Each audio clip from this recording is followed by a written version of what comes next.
Hello once again and welcome to our class. Ang atin pong pag-usapan ngayon is culture and morality. How does culture shape moral behavior? But before that, I want you to ask, ano ba yung nasa isip nyo kapag naririnig nyo yung word na culture? So I want you to write it down in the comment sections if you have any ideas, and even in your paper while you are watching kung ano ba yung definition nyo ng culture while hearing these particular words. Ayan. So, after that, okay, meron na kayong nasa listahan. Okay, ang susunod natin gawin ay titingnan nyo yung listahan nyo, yung mga nilista nyo dyan, and try to ask, ang kultura ba talaga ay hereditary or namamana or ito ay natututunan? Ano kayo sa palagay nyo? You can actually use the comment sections and write down your answers if it is really hereditary or learn, natututunan. Okay? So here, before we move on to our discussion, ito po ang ating pag-usapan ngayon. Definition of culture, the core layers of culture. Culture defines our morality, and cultural relativism and understanding Filipino culture. So, unahin muna natin yung definition ng culture. According to Sir Edward Vernon Taylor, he was a British anthropologist. Culture is that complex whole which includes knowledge, belief, art, morals, laws, customs, and any other capabilities and habits acquired by a man as a member of society. So if you look at this definition, makikita po natin dito na ang kultura ay complex. Ang complex po ay hindi siya simple. Complex whole means napaka-broad niya in a sense that ito yung kabuuan na meron tayo as a human person living in that particular society, okay? So, kung ano ba yung na-acquire natin na habits or capabilities as part of the member of the society, then that is part of our culture. Kasi ang kultura ay humubog sa atin kung ano tayo ngayon. That actually includes our knowledge, yung ating pananaw sa buhay, even our art, even our morals, batas, customs, at iba pa. Okay? So later on, titingnan natin yung mga components ng kultura na meron tayo. But for now, ito yung magandang definition ng culture. So, ang culture po ay meron po siyang types. Okay? Number 1, culture is material. Kanina sa ating definition ng kultura, makikita natin doon yung arts. Okay? And arts are part of material culture. Pag sinabi nating material culture, these are tangible, nakikita natin, na nakikita natin na mga bagay sa ating komunidad. Gaya ng for example, yung paghahabi ng mga, yung sa mga katutubo, yung colorful na yung mga instruments na ginagamit like kulintang and any other artifacts that we have, these are parts of the material cultures, even our architectures, that actually signifies our beliefs and culture as Filipinos.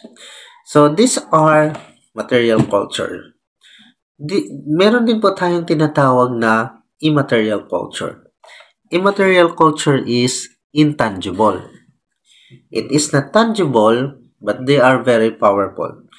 If we go back to our definition a while ago of culture, you can see the belief, morals, and we add the word values, norms, These are, belong to immaterial culture that actually very powerful and translated into material culture.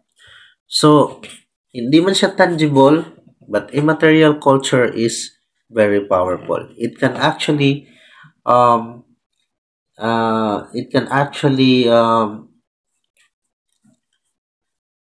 anong tawag nun?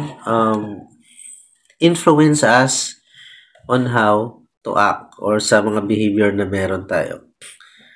Okay, real culture is, okay, yung kulturang meron tayo ngayon. Okay, ano bang kultura meron tayo?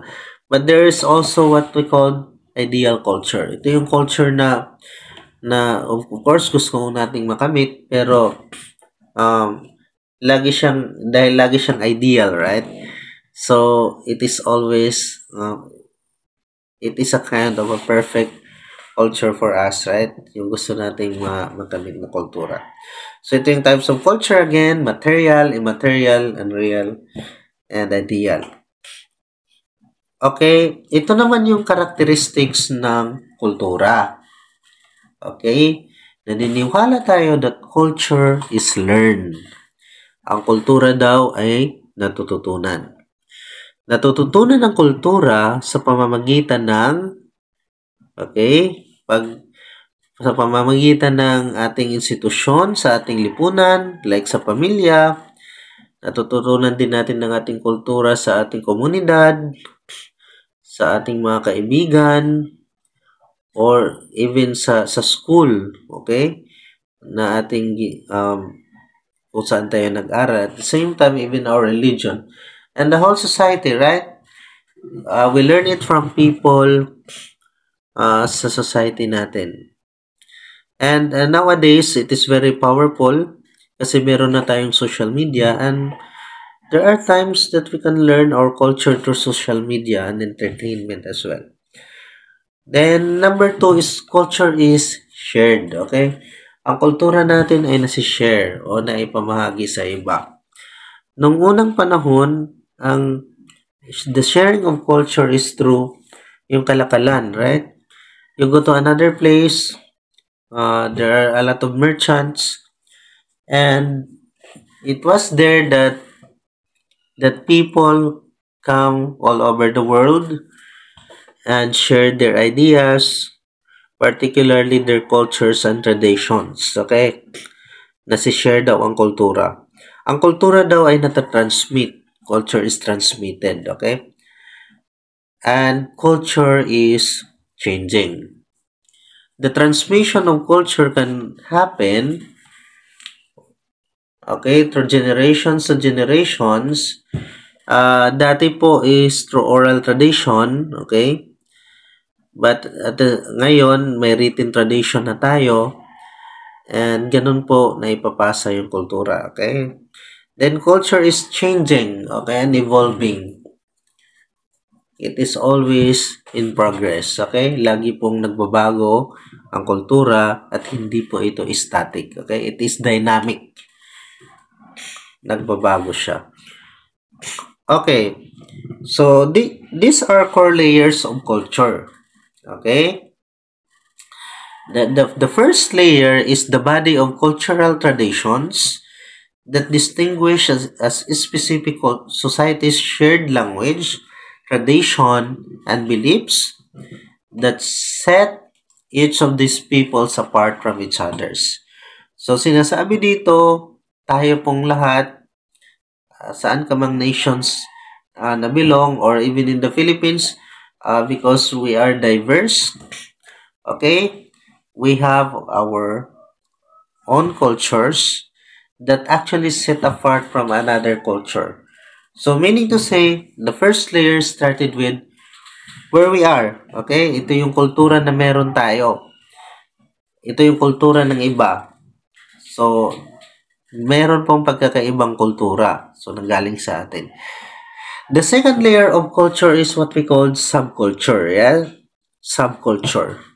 Ang subculture po, this occurs in a complex and diverse societies in which people have come from different parts of the world They often retain much if their original cultural traditions. Okay, subculture, it is complex and diverse. Okay, parang people around the world come together and stay in one place. Nagkakaroon po siya ng subculture because originally you have your own culture, but you mingle with other people with different culture as well. Kaya nagkakaroon tayo ng subculture. Okay? So, isa na dito yung mga migrants, right?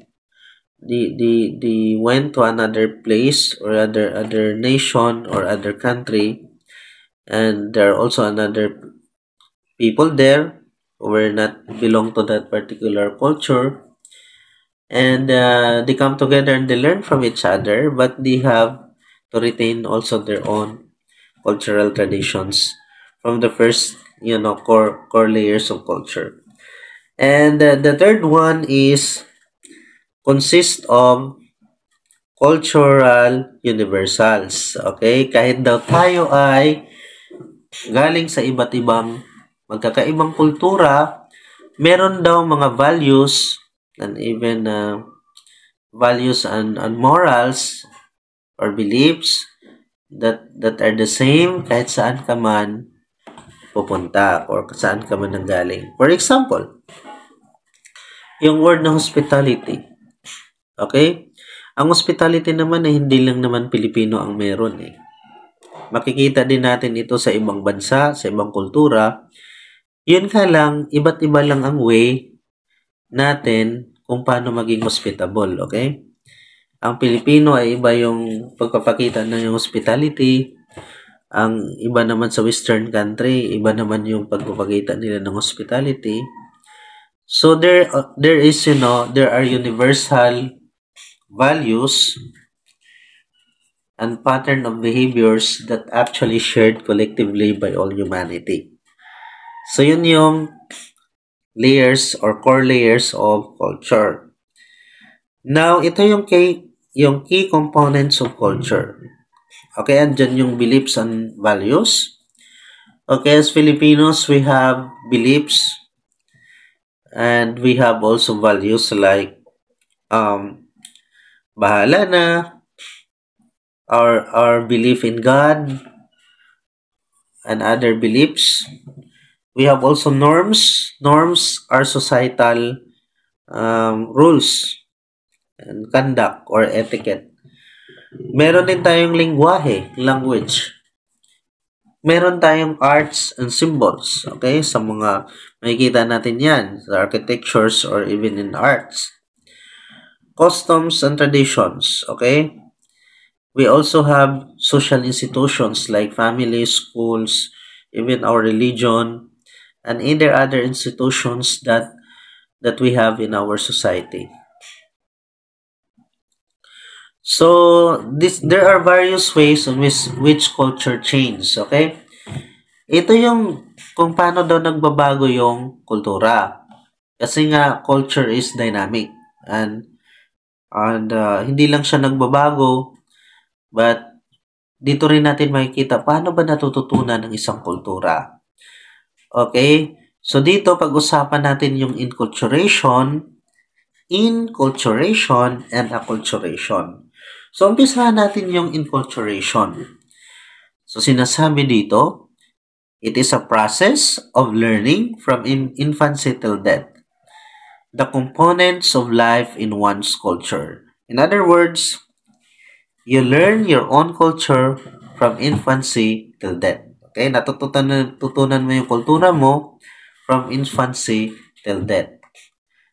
Okay? According nga ni Albert Bandura, you learn through what we call models. Natututunan mo yung mga bagay-bagay sa paligid mo through models. Yun yung mga taong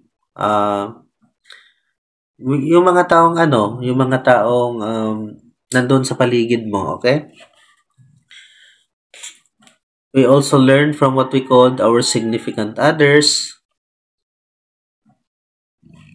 which are, the people surround us, and natututunan natin yung mga bagay-bagay na yon. Ganon din sa isang kultura.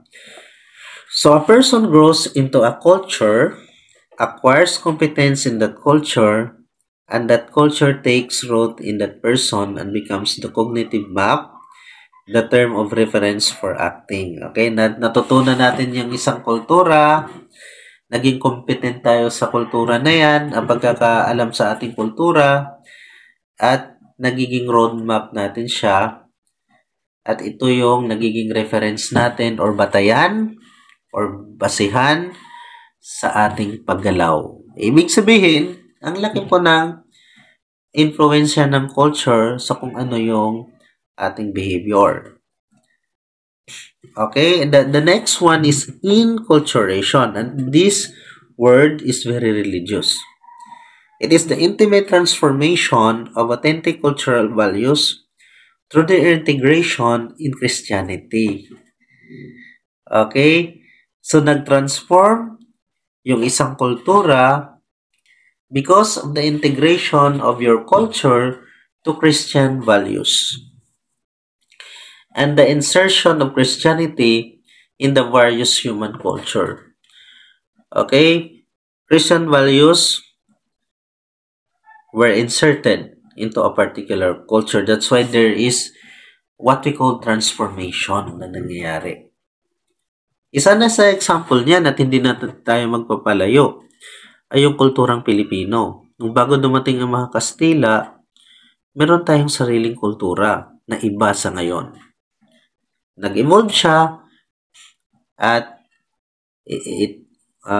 merong change na nangyayari because of the coming of Christianity in our country. Pagdating ng mga Kastila, okay, inintroduce nila ang Christianity sa atin at look at what we have now. Merong transformation na nangyayari sa ating kultura kasi nagdagdagan na ito ng bagong rekado. Yun yung Christian values or Christianity. So, titingnan natin ngayon yung kultura natin, ang laki ng impluensya ng Christianity nito that actually transform our belief, our practices, and even how we think as Filipinos. The next one is acculturation, okay? Sinabi dito, it is the cultural modification of an individual group, or people by adapting to or borrowing traits from another culture. It is also explained as the merging of cultures as a result of prolonged contact. Okay, isa na dito sa example nito is yung mga immigrants, okay? Nandoon halimbawa sa US, sa Canada, or iba't ibang parte ng mundo. Okay, as Filipinos, meron kang sariling kultura, pero pagdating doon sa ibang bansa, iba yung kanilang kultura. Therefore, you have to adapt. And sometimes we borrow, and we adapt to that particular culture because nakatira tayo doon, but we also have our own culture. That is an example of acculturation. So, kung titingnan natin dito, culture shapes our moral behavior. At sinasabi dito that culture, and why it happened?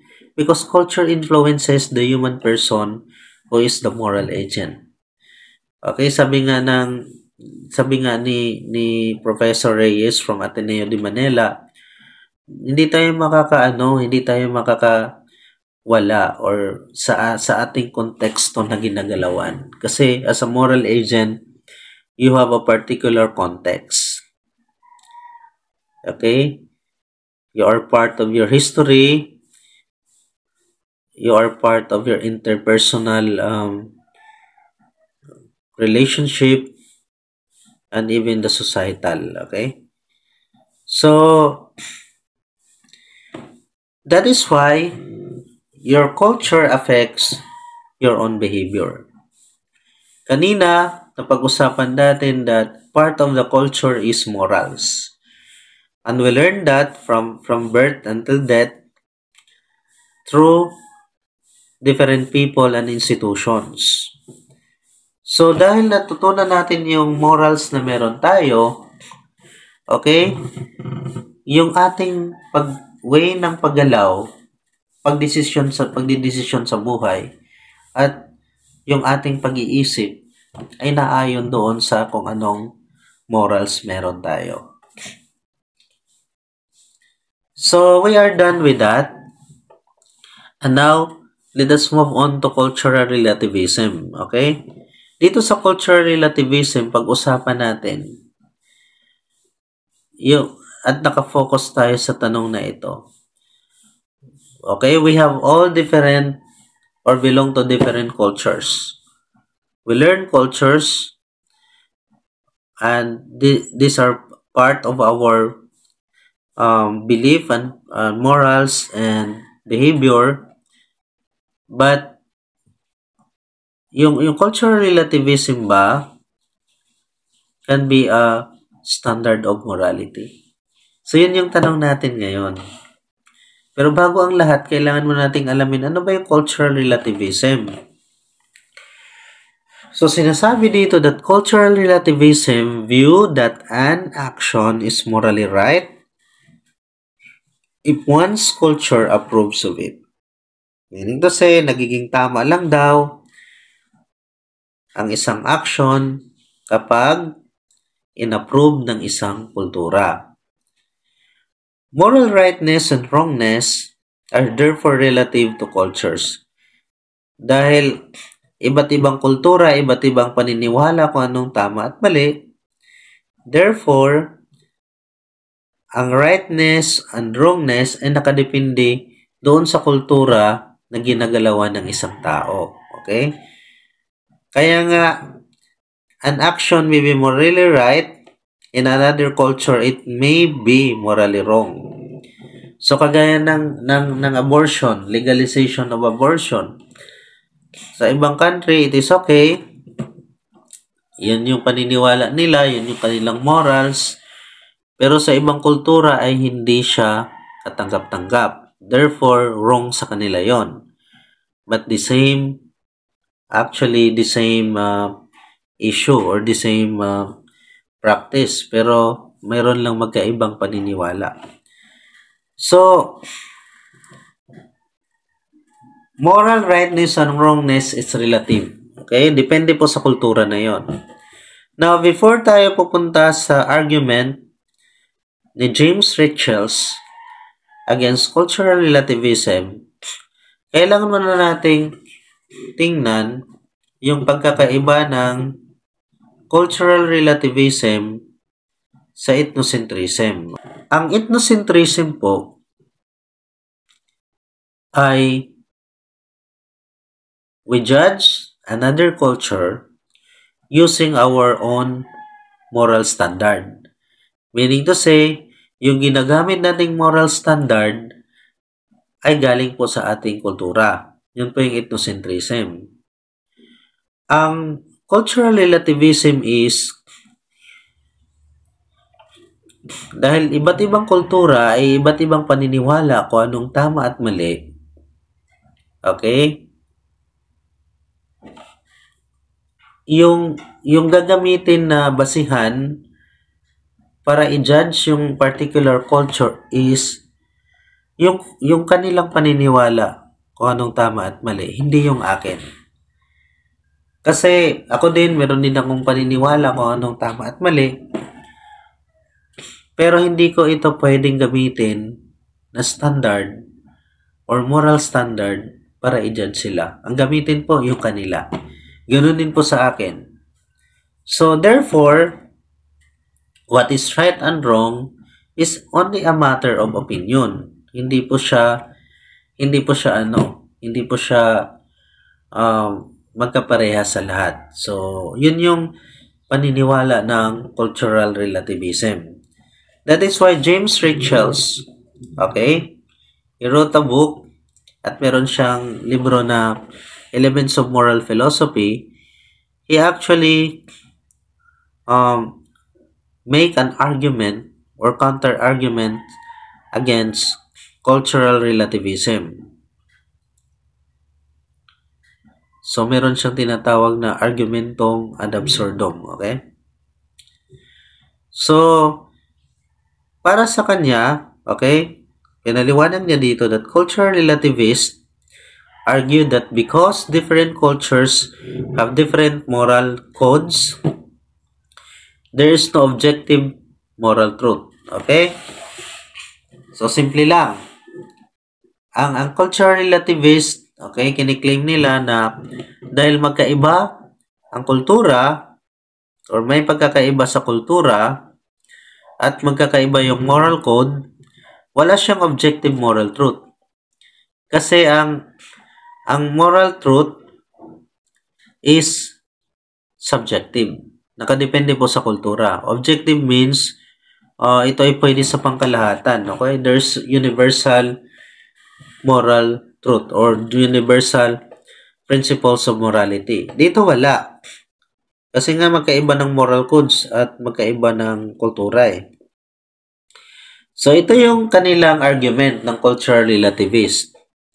That different societies have different moral codes. Okay?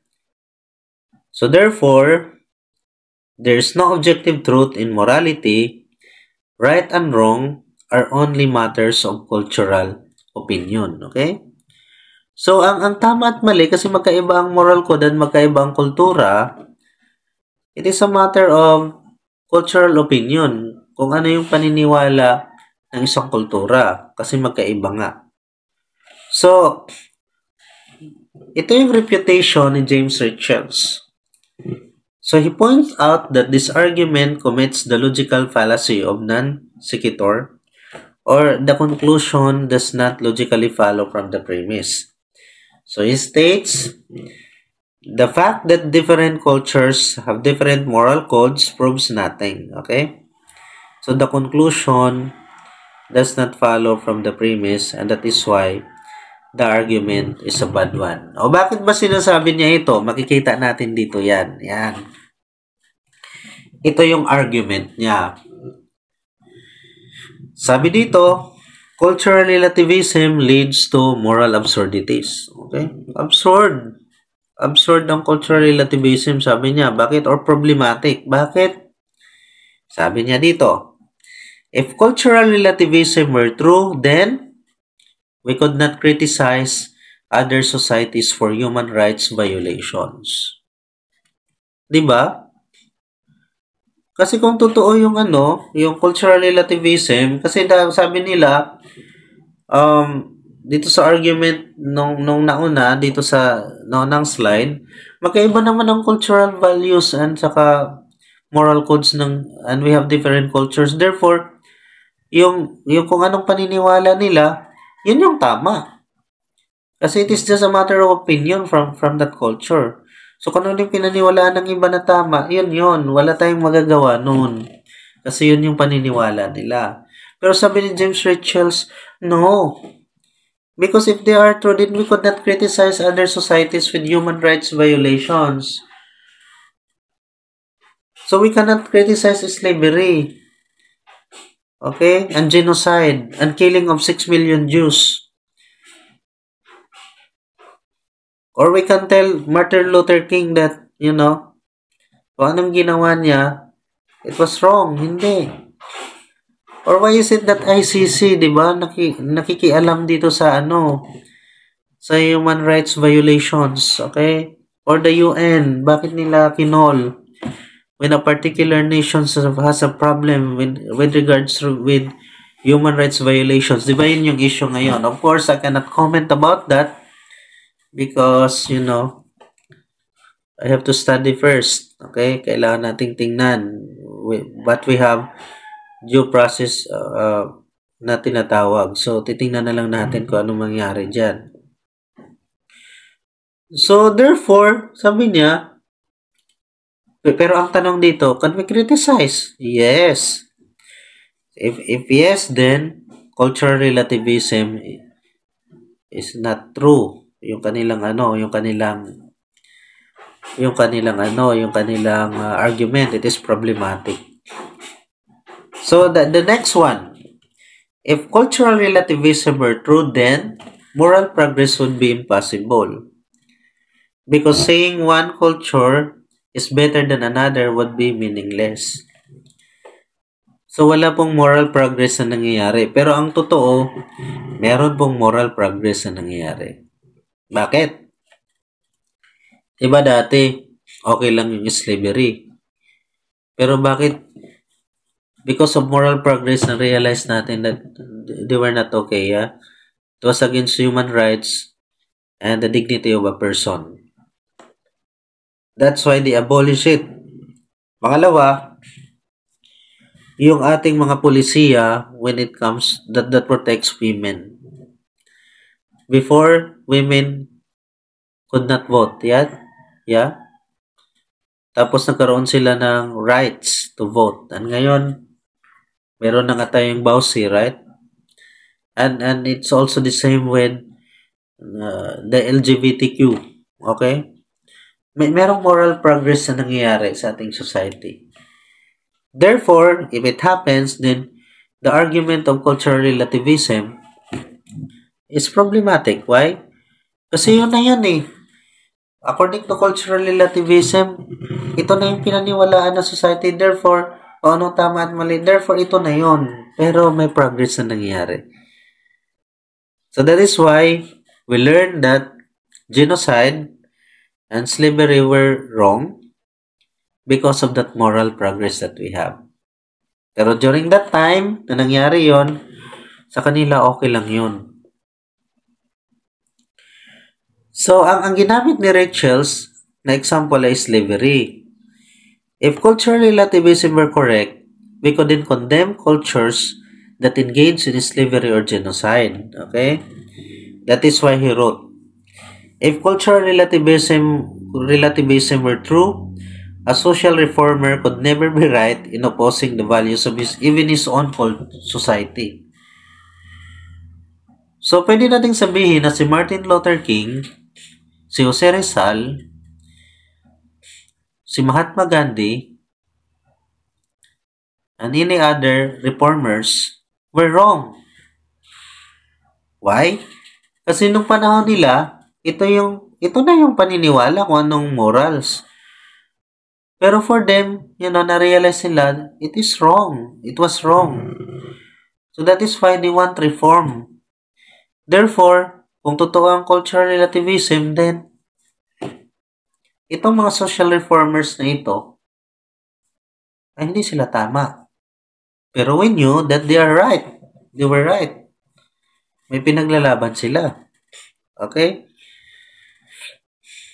So, number 3, moral progress becomes impossible. Again, ang sinabi dyan kanina.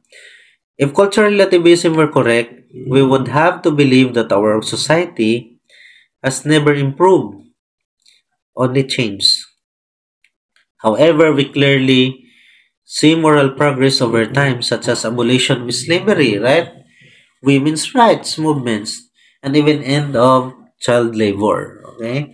May nangyayaring progress. Moral progress, not only change. Kasi pag change lang, then maaaring walang nagbago lang ito, pero moral progress. So, Rachel's criticism is to say that a custom is correct or incorrect would imply that we can judge it. We can judge it by some independent standard of right and wrong. So, dahil daw problematic yung cultural relativism, kailangan nating humanap ng independent moral standard of what is right and wrong in order to judge whether that particular culture's practices or cultural practices are correct or not. But if cultural relativism were correct, such standards would not exist. Okay? Kasi nga, walang objective truth eh. Pero sabi ni Rachel's, dapat meron. Dapat meron. So, naniniwala si Rachel's that some moral rules are universal. despite the differences of culture, it affirms that meron talagang values that actually exist kahit saang kultura ka man naroroon na common sa lahat na yun. Meron mga values that common in all societies such as prohibition of murder, rules against lying, protection of children, okay? Preservation of one's life. Marami pa dyan. Free, the principles of liberty. This, kahit saan kang kultura, these are universal na nandoon sa kultura na yun. Therefore, according to Richards, there are some moral rules that all societies must embrace. Kasi meron tayong common na values that are common to all of us because those rules are necessary for society to exist. Therefore, ang conclusion niya is, it is strongly assumes that disagreement means no objective truth. Kasi nga meron tayong universal values eh. So kung meron universal values, then meron din tayong objective moral truth. That we can use as standard universally. So it leads to moral absurdities like preventing criticism of harmful cultural practices. If a particular culture, meron silang harmful practices, then according to Richards, we can criticize it. We can use objective standards that are universal for all in order to criticize that particular culture if it is immoral.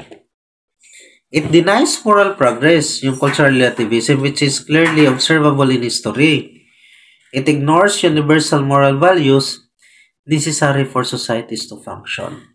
In-ignore nila na meron talagang universal values. Yun yung problema daw ng cultural relativism. Although naman, meron naman talagang magandang naidudulot yung cultural relativism, may strength siya. Kasi nga, it also show na kailangan nating irespeto yung kultura ng bawat isa, okay? Walang ma-discriminate. But, when it comes to morality, kailangan daw natin ng universal standard of what is right and what is wrong in order to judge whether a particular cultural practices is good or bad. Yan yung ni Richards. So, dito parang sinasabi na ni Richards na hindi naman niya sinasabi na wag nating irespeto yung ating kultura. Okay? Wala siyang sinabing ganun. Ang sinabi lang niya, ang argument lang niya na there's a problem when we only rely on cultural relativism. Kasi if a particular culture is problematic, then sabi niya, anong gagawin natin? That is the time that we can enter and criticize. Sabi niya. And now, okay, let us talk about the understanding Filipino culture, okay? Medyo familiar naman tayo dito. O sinabi dito that Filipino view ethics together with Filipino culture. So, yung ating morals or paniniwala, kung anong tama at mali, ay nakaangkla doon sa kulturang Pilipino. Sinabi din ni Enriquez, he was the father of Filipino psychology. Filipino values are considered the basis of morality. Yung mga values na meron tayo ay naging basihan kung ano yung pananaw natin sa moralidad. Okay? Filipino values are also viewed in both positive and negative terms. So, yung Filipino values, meron man siyang positive, but meron din siyang kaakibat na negative terms. And there are also values or Filipino values that are similar but they have conflicting ideas o meron silang conflicting ideas. Ano ba itong mga ito? And we are familiar with them. Okay? Unang-una yung utang na loob or debt of gratitude. Yung positive niya is there is a reciprocal system where one person reciprocates favor they receive from another person, acknowledging their effort and good deeds. Diba pag may utang na loob tayo, naging indebted tayo sa tao na yon. Kahit man hindi pera yung ating yung ating pinagkakautangan ng loob. Nababayaran natin sila because of their in many ways because of the efforts that they made to us o yung kindness na meron sila sa atin. Na yun yung positive part, tumanaw tayo ng utang na loob. Ang negative part naman daw dito is unfortunately kahit na nakabayad ka na, hindi daw po natatapos yung utang mo. Okay? Hindi siya natatapos kasi nga yung debt of gratitude is walang katapusan. Yun naman daw yung kasi minsan kasi 'di ba? Walang-wala na tayo pero kailangan mong tumulong or kahit napapagod na tayo pero kailangan mong tumulong kasi nga meron kang debt of gratitude. Yun naman daw yung negative part nun. Pangalawa naman yung bahala na or total surrender to God. Okay? We surrender and we have hope for God's grace. It is the total surrender to God. Meron tayong pananampalataya at paniniwala sa Diyos. Yun naman yung positive part doon. Na minsan sa buhay natin, pinapasa Diyos natin at nakikita natin yon kahit anong sakuna ang dumating sa buhay ng mga Pilipino or ano man yan. Hindi tayo basta-basta, natitinag o hindi tayo basta-basta sumusuko because meron tayong pananampalataya sa Diyos. Okay? Sinurrender natin kay God yung mga napagdaanan natin. Ang negative naman dito is the extreme notion on dependency leads to people easily surrender to the challenges and make no effort to make up their lives and uplift their conditions. Ano bang ibig sabihin nito?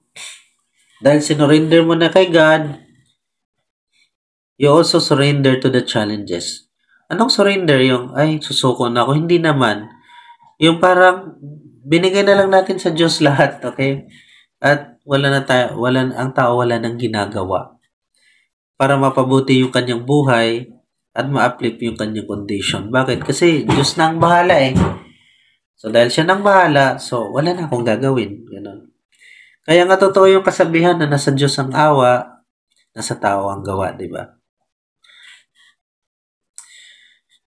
Pangatlo yung ningas kugon or lack of ambition but it is also at the same time initiative. Ang kagandahan lang sa ningas kugon, ito yung Filipino values of initiative to start a particular project, programs, or creative work. Ano tayo dito?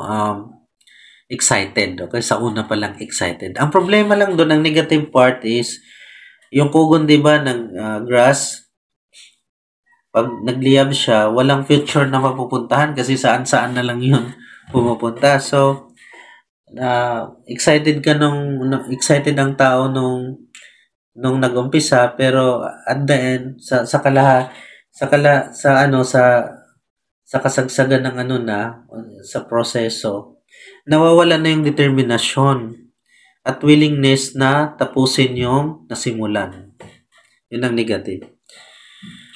Manana habit is delaying habit or patience. Okay? Ang kagandahan lang nito, itong values na ito is meron kang pasensya. Kasi naniniwala ka na ang lahat ay hindi natatapos sa isang gabi lang. Okay? So, it takes time. So, yun naman ang kagandahan. May pasensya ka. It takes time. Okay? Ang naman doon, negative doon is you are not conscious about the time anymore. That life is forever as they were immortal. Parang time is immortal for you, as well as believing that there are many opportunities, pero hindi naman nag-grab, okay? Mamaya na yan. Walang katapusang mamaya. Okay? So, ang una, merong patience, pero dahil mamaya na, wala na rin natatapos. Close family ties or dependency or love for family. Ito yung kagandahan ng close family ties sa mga Pilipino ay yung mga pamilya nagkakaisa sila, right? Yung respeto sa magulang, yung respeto sa pamilya andun, napaka-powerful or napaka-evident sa ating mga Pilipino. Pero on the other hand naman, dahil sa dependency, minsan, 'di ba, yung children, they were totally dependent to their parents, na of course doon na sila tumitira, at the same time, meron ng part na yung parents na ang nagde-design sa at wala nang, ang dito is hindi ka na nakakatayo sa sarili mo mga paa, okay? Kasi you totally surrender or rely on your parents, okay? Yung parents. So, yun naman ang negative dito. So, ito naman yung mga values sa may conflicting ideas, like the propriety or yung hiya versus troubled or pagkabagabag. Like, telling the truth or doing what is right and good hinders by hiya, okay? Instead of approaching the affected party, but out of hiya to tell the truth, individual is dominated by pagkabagabag, okay? Nabagabag ka. Okay? May mga time na hindi ka makapagsabi kung ano yung totoo kasi nabagabag ka. At yun yung ng hiya, okay? Personal versus duty obligation. Meron kasi yung mga personal values have usually conflict with the duty of or obligation of an individual. Kaya nga yung individual preferences, wants, and values most of the time compromise with the duties towards others and the community. Okay? Minsan yung tao meron siyang mga sariling pangarap at gusto sa buhay. Pero dahil lang in conflict ito sa duties towards the family and the community, minsan hindi na natin siya pinagtutuunan ng pansin. Sinasantabi na. Okay? Kasi mas importante yung obligation at saka duty ng isang tao. Family solidarity versus universal principle and general good. Family solidarity and people become subjective when family and relative are involved. Most of the Filipinos mas insecure yung family welfare against the common good. Okay? So, hindi naman nila lahat, pero may mga time na ito yung nagkakaroon ng conflict. Yung family solidarity and the common good. Meron din conflict between pakikipagkapatao and pakikisama. Isa sa example nito ay yung unethical behavior in a group. Pakikipagkapatao response, you speak up to protect fairness and moral responsibility, okay? Then, dahil nakisama ka, stay silent to avoid conflict and maintain group harmony. Minsan alam natin na hindi tama, pero gusto naman talaga nating magsalita. Ang problema lang doon dahil nakisama tayo, nananahimik na lang, okay?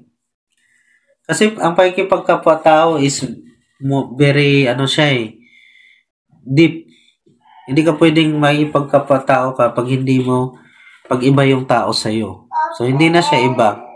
Pakikisama, pwede ka lang makikisama kahit hindi ka naman nakikipagkapwa-tao, di ba? Kahit hindi mo gusto, basta makisama ka, pwede yon. Pag ipagkapatao, hindi pwedeng ganon. Kasi yung tao hindi na iba sa'yo. Mas deep yun. Pressure to conform. Drinking alcohol, peer pressure, respectfully decline if it goes against personal values. Dahil nakisama kayo, go along with the group to maintain friendship. Kahit hindi mo naman gustong uminom. Okay? Or gumawa na kahit ano-ano dahil magkagrupo kayo, sige, go na lang ng go. Telling the truth versus avoiding embarrassment. Be honest because truthfulness strengthens real connections. You avoid confrontation to keep peace even if it means lying. Okay lang yan. Pero sa kalooban natin, hindi na okay, pero okay na lang kasi nakikisama ka. Helping someone in need versus peer expectations. You assist the person even if the group disapproves. You follow the group's choice even if it means ignoring someone in need. Dahil ayaw ng grupo, magkatropa kayo, o iba ang grupo pero kailangan ng tulong yon dahil hindi siya belong sa group at ayaw ng grupo. Kailangan mo bang magsalita? Ay kailangan bang tulungan ng tao? Or hindi na lang kasi baka magagalit yung kagrupo mo, right? So, ito yung performance task natin, okay? We will end our discussion here. What are some examples of cultural relativism in the Philippines? How does cultural relativism affect the moral standards of people from other cultures? Okay, you can also use the comment sections to write down your ideas and even questions, and I will try to answer. Okay, try ko lang i-answer kung ano man yan sa abot ng aking makakaya. Okay, if you have any suggestions, you may also use the comment sections. But for now, thank you so much for listening and have a good day to all.